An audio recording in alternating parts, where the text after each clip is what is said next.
नमस्कार दोस्तों, मैं सुमन स्वागत करती हूँ आपका अपने YouTube चैनल वेद क्लासेस पर।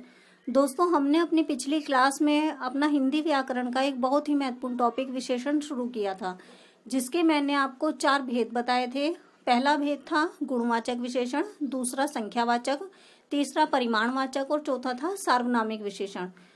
दोस्तों, जो इसका गुणवाचक विशेषण है, इसे हम अपनी पिछली क्लास में बहुत अच्छे से समझ चुके हैं और मुझे पूरी उम्मीद है कि आपको ये बहुत अच्छे से समझ में आ गया होगा।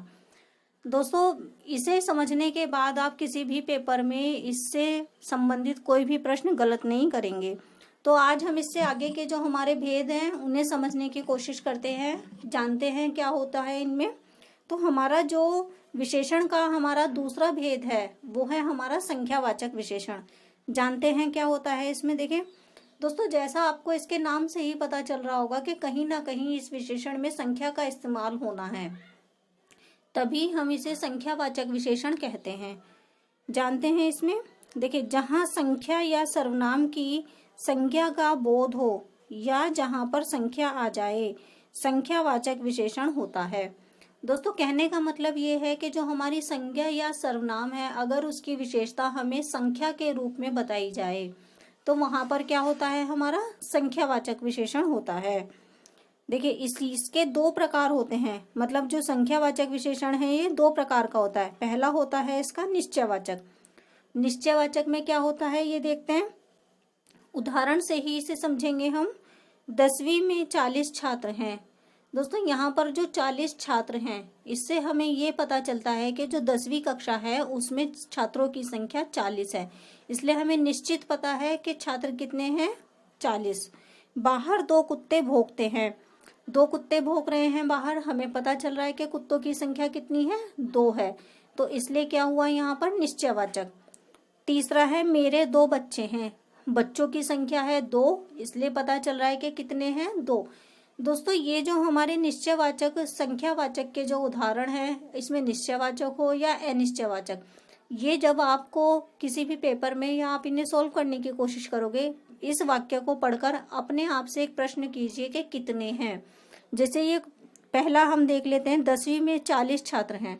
अब इसे पढ़ने के बाद आपको ये समझ में नहीं आ रहा कि इसमें कौन सा विशेषण है, तो आप अपने आप से एक प्रश्न पूछिए कि 10वीं में कितने छात्र हैं। तो आपको उत्तर मिल जाएगा इसमें कि 40 हैं। तो ये हुआ आपका निश्चयवाचक। अगला देखते हैं अपना अनिश्चयवाचक। इसमें क्या होता है, कक्षा में कुछ छात्र हैं। कक्षा में छात्रों की संख्या नहीं बताई गई है, सिर्फ ये कहा है कि कुछ छात्र हैं। इसका मतलब हमें नहीं पता है कि कितने छात्र हैं। तो यहाँ पर हुआ अनिश्चयवाचक। जहां पर संख्या निश्चित ना हो, हमें ना पता चल रहा हो कि कितना है, तो यहाँ पर हुआ हमारा अनिश्चयवाचक। दूसरा है मेरे पास कुछ किताबें हैं। नहीं पता चल रहा है कितनी किताबें हैं, तो हुआ यहाँ पर अनिश्चयवाचक। दोस्तों, बहुत ही ईजी है संख्यावाचक विशेषण। इसमें सिर्फ 2 चीजें याद रखनी है आपको कि संख्या आती है और दूसरी बात है जहां पर संख्या निश्चित हो वहां पर निश्चयवाचक, और अगर संख्या निश्चित ना हो, हमें पता ना चल रहा हो कि कितना है, तो वहां पर होता है अनिश्चयवाचक। आगे चलते हैं अपने अगले भेद की तरफ, जो कि है परिमाणवाचक विशेषण।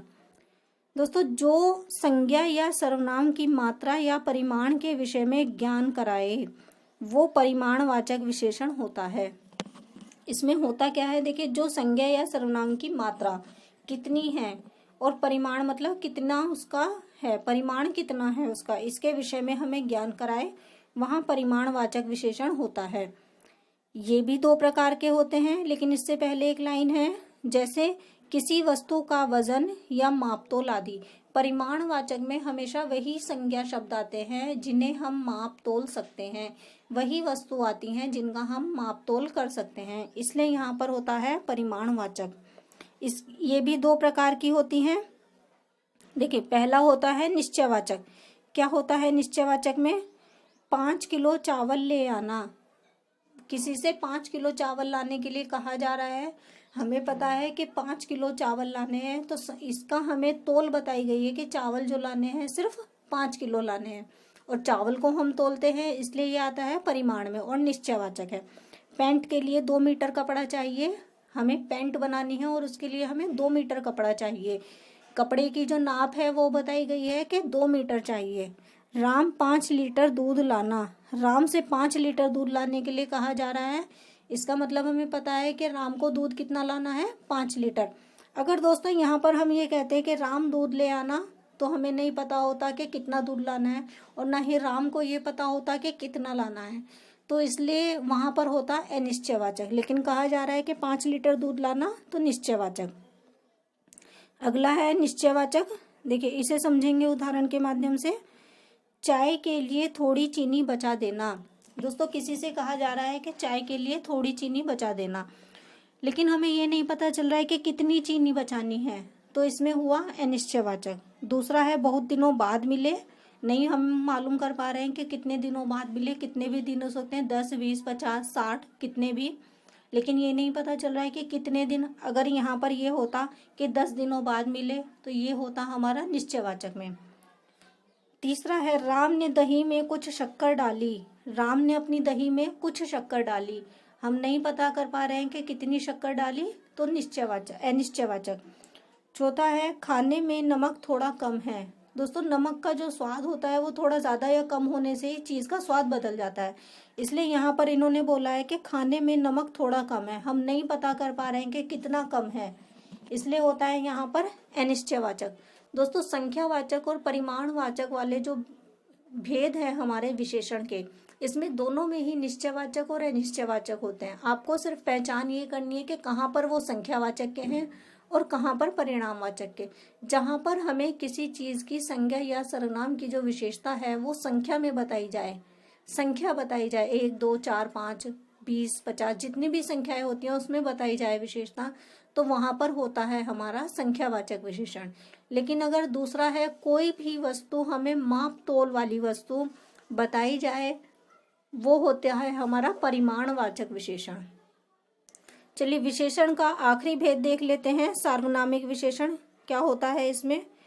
दोस्तों सार्वनामिक विशेषण और सर्वनाम इन दोनों में बहुत कम अंतर होता है, दोनों आपको एक जैसे ही शब्द लगेंगे, लेकिन जो आपने ये भी देखा होगा कि जो शब्द हम सर्वनाम में यूज करते हैं वही हम सार्वनामिक विशेषण में भी इस्तेमाल करते हैं।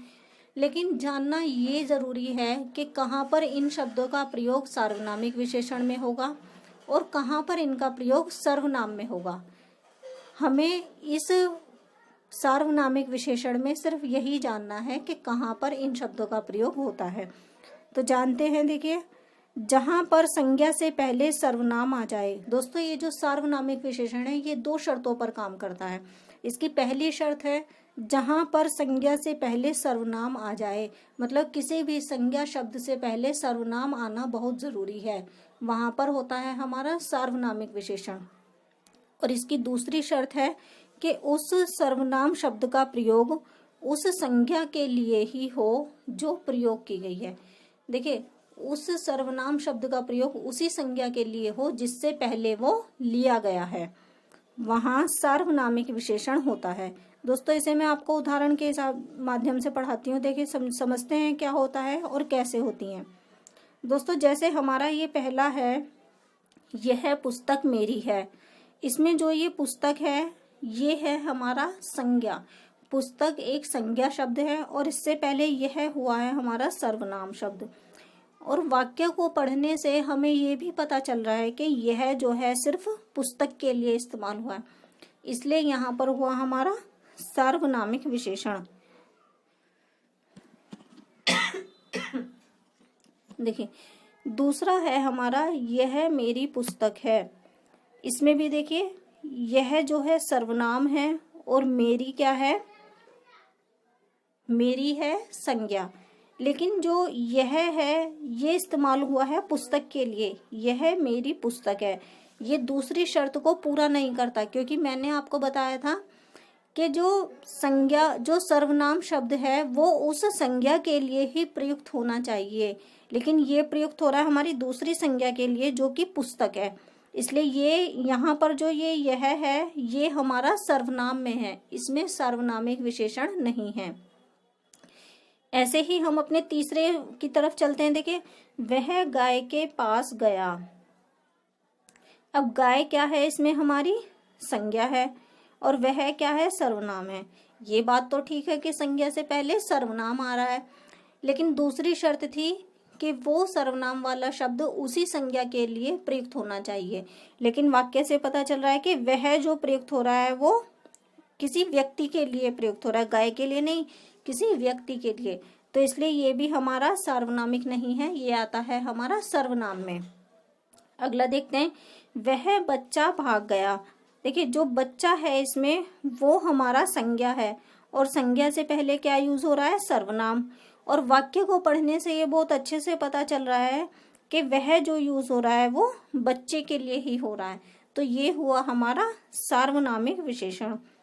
दोस्तों बहुत आसान है इसे समझना, सिर्फ आपको एक बार इसे आसानी से समझना है कि कहाँ पर सार्वनामिक विशेषण होता है और कहाँ पर सर्वनाम। और अगर आपने ये वीडियो एक बार देखी है तो आप बहुत अच्छे से समझ जाएंगे कि कहाँ पर सार्वनामिक विशेषण होता है और कहाँ पर सर्वनाम।